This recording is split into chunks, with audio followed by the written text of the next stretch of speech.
So we're going to look at chapter 24, the World War II period. So we're looking at really 1939 to 1945 is when World War II is fought. When you look at World War II, it begins though as soon as the Treaty of Versailles, which ended World War I, actually is signed. As soon as that treaty is signed, it sets up the world for the next World War. So from 1919 to 1929, those are the long-term causes of the war. And then 1929 to 1939 is when the war actually starts. So what you need to look at is after World War I, there's going to be a retreat from democracies. So what you're going to start seeing, because there's a bad economy throughout the world after World War I, Britain and France's economy is struggling. The German economy is definitely struggling because Germany is having to pay war reparation. The Italian economy is struggling. Everybody's economy is struggling except for the United States, who seems to be going through an economic boom during the 1920s. European economy sucks, and because it sucks, you're going to start seeing people going to a government that promises immediate help. And so we see the rise of dictators. So dictator regimes are not new. They definitely have always happened. But these totalitarian regimes, the totalitarian governments, are starting, and they're fascists or they're communists. So when you look at the word total, okay, that's what's in there, and that means the government controls absolutely. There's no questioning of government under a totalitarian rule. So totalitarian states, they demand absolute loyalty. It's not going to be a passive loyalty. Like, you need to be out there waving the flag, going, oh, we love you, we love you, we love you. And they want their names, the leaders like Mussolini and Hitler, they want their names yelled out.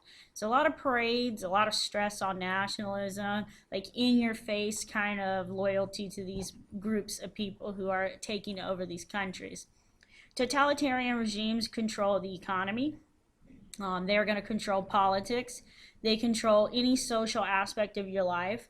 So they control books and what gets published and what doesn't get published. They control the nationalism, the media. They control everything in life because it's a total government. So normally in a totalitarian government, there's only one political party.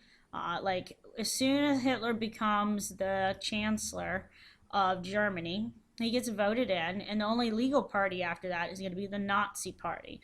And it's the same thing in Italy. When Mussolini comes into power, the only correct political power will be, or the correct political party will be the fascist party. So whenever these people get voted in, and they generally get voted in, they are getting voted in, and as soon as they become the only leader, there's only going to be one political party that's allowed. And they use modern technology to help them in controlling the masses. So the Soviet Union under Stalin is a totalitarian government. It's a communist government. And then the Nazi Germany is a fascist government, and so is Mussolini's Italy. In these governments, what you see is no individual freedom. The will of the group, the collective will, is more important than the individual. So in these kind of governments, nobody really cares about the individual rights. The only thing they actually care about is what's best for everybody. And the collective will of the government and the masses is going to be more important than you as an individual. You don't get to criticize them. And it's a police state that's in constant control. So you have secret police running around everywhere in these kind of countries. And these countries, like if you say, you know, I don't really like what the government's doing, if you say this in a coffee shop and it's overheard, you disappear. So typically in these kind of governments, there's people who, you know, they go missing. And if you're stupid enough to question it, you go missing too. And that sends a pretty strong message of what happens to people who are anti-government, or who are people who are not with the government's program. So we look at the birth of fascism, and I'm going to try and zoom in just a little bit. So I've zoomed. So the birth of fascism. So Italy is going to be controlled by a military political dictator who's also the leader of the military, Benito Mussolini. So if you remember, Linguini Mussolini, right? So in 1945, Mussolini is going to die, and he's going to be killed by his own people. So that just lets you know what the Italians think of this guy.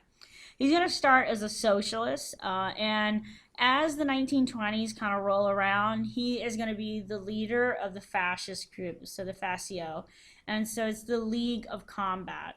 And what they do is they march around Italy with these armed bands of fascism. So they're just armed groups of people who are fascists, and you know that they're fascists. And what they do is they intimidate people. Anybody who's an opponent of the fascist party kind of gets beaten up and kicked and dead. That's always a good way to intimidate people. So this is what's going to happen in fascist Italy. The reason why Mussolini and the fascist party become popular is that the middle class of Italy actually supports it. They support it because they're very scared of the lower class. So it appealed to nationalism, which remember is a strong belief in your nation, your ethnicity, your culture, your heritage. And the middle class of Italy really does fear a communist revolution. Fascism and communism do not get along. So if you guys remember from your government class, fascism and communism are on opposite ends of the political spectrum. When you look at communism, it's a very, very liberal government system in which the government is going to own everything, and they're going to divvy out what you can and can't have. And so if you're someone who's middle class, communism is really a very scary time. Anytime there's a communist revolution, because the only reason communism really spreads is that it spreads among the poor, it spreads among the hopeless. Because if I've never had anything, having the same as someone else sounds pretty good. So people go to communism who are really poor. And then when you look at the countries that did fall to communism, like the Soviet Union, Vietnam, North Korea, these are places that are historically very poor, like China. And so having the same as someone else when you've never had anything sounds pretty appealing. Fascism, on the other hand, is a very conservative style of government. And so they don't believe that the government should own stuff. They actually believe in personal property rights, that the government should protect your rights to own property. But they believe in a strong censorship of the media, and they believe in a strong sense of nationalism. So the real big difference is that in communism, the government owns everything, and in fascism, the government protects your private property rights. And so the middle class group of Italians, they really feared a communist revolution, as a lot of people were fearing communist revolutions because you saw that the Soviet Union or Russia fell, and they fell during the Bolshevik Revolution. And so Vladimir Lenin, remember, he called on a worldwide communist revolution. So people really are very fearful that there is going to be a worldwide communist revolution. And so middle class people in particular feared it. And so they would appeal, or they would like something like fascism when it comes around. In October 1922, Mussolini threatens to march on Italy. And he is threatening the march on Italy because, he's got the support right now. He's got the support of the middle class. The fascists are behind him. And so what you're kind of seeing is he also is going to unite Italy under this nationalistic feel that during World War I, Italy did not get its just desserts. Italy does not get as much as Britain and France did in World War I. So remember with the Treaty of Versailles, Britain and France, they get a lot of concessions, and Italy didn't because they weren't in the war quite as long. And so he's uniting them under this sense of nationalism, this fascism.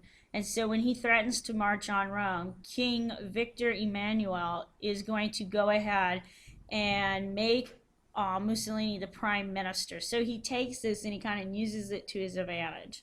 The Italian fascism is going to include press censorship, so they're not going to be able to print or have or say anything that they want. The prime minister can rule by decree, which means he gets to issue executive orders. And all anti-fascist parties are going to be outlawed. And there's a secret police that's going to get established. Nothing can offend the government, like the Catholic Church or the monarchy, and anyone can be arrested without charges. So in fascist Italy, it would suck to be an individual. So if you said too much, if you were like too pro Catholic churches, these are things that they would they definitely watched because they were considered kind of anti-fascist. By 1926, Mussolini is the El Duce, and that just means he's the leader. It's just Italian, and so he is the leader of the politics, and he's the leader of the military. He's the leader of the economy. He's the leader of society because he's a fascist dictator. So Italian fascism is less totalitarian than German fascism or the Soviet communism. It's not as extreme as Hitler will bring into Germany, and it's not as extreme as Stalin keeps going on in the Soviet Union. So he has a very simplistic propaganda, and that means that it's not going to be very effective. So his propaganda is going to be like he has this building, it's going to be C, and C means yes, and it's the fascist headquarters, and it just says like yes 50 million times across the building. So yes, yes, yes, yes, yes to fascism. So it's not very effective, and Mussolini is always right is one of the simplistic propaganda slogans. So the slogan on the poster would be like Mussolini is always right. Well, that's not going to be quite as catchy as like German fascism or Soviet communism will do with their propaganda tools. And did not entirely control the education system. So in Italy, the education is actually allowed to kind of do whatever they want still. And in Germany and the Soviet Union, that's not going to be true. In the Soviet Union, when the Soviet Union actually falls, the education system has a real hard time because every teacher had to teach the same lesson the same way on the same day. That's how controlled their education system was. So no individual freedoms. So like I can use a Prezi, but if the state wanted me to use PowerPoint, that's all I could do, and I couldn't do it any other way, and I would have to teach it the same exact way as the other teachers in the school building. And they don't do that in Italy, and so it's not really going to indoctrinate the youth quite as much as Germany and the Soviet Union will. So it doesn't really do the indoctrination quite as severe as the other two countries. Young Fascist is going to be a youth organization, and it is about discipline and hard work, and those are the two things that are going to be very important in this group. Families get seen as the pillar of the state, and women are supposed to be at home.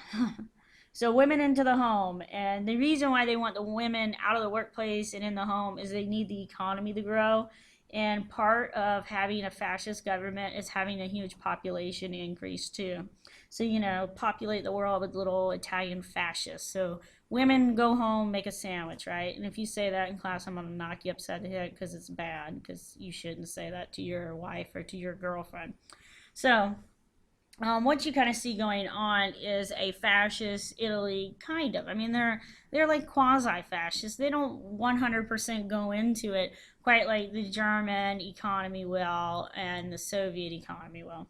The Catholic Church, the monarchy, the armed forces are never absorbed into the fascist state, and that is going to maintain its independence. So you kind of see quasi-fascism. It's not quite as strict and as vicious as you'll see it in other parts of Europe. Fascism promises a whole lot, but it delivers very little in fascist Italy. So now we're going to switch to Hitler and the early Nazi state, or the Nazi party, Nazi Germany. So Hitler and the early Nazi party. Hitler did serve in World War I. He was a German soldier. He's an Austrian. And Hitler has some definite opinions on why World War I didn't go quite the way that he felt that it should. So in 1919 in Munich, he's going to join a right-wing German workers' party, because originally the Nazi party is kind of a workers' party. It's like a union party, a trade union party, so it's like workers. And he's angry about World War I. He's angry about the Treaty of Versailles. He's just a very angry person. And he feels like Germany got beat the crap out of at the Treaty of Versailles. Because remember, Germany has to accept the war guilt, and they have to pay for the entire war.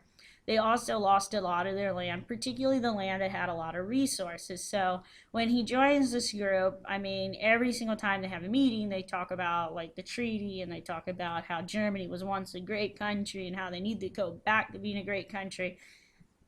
And people just get real angry and they get real upset. And Hitler is definitely an angry human being, and so this kind of just feeds into that aggression. He's going to assume control of the party, and he's going to rename it the National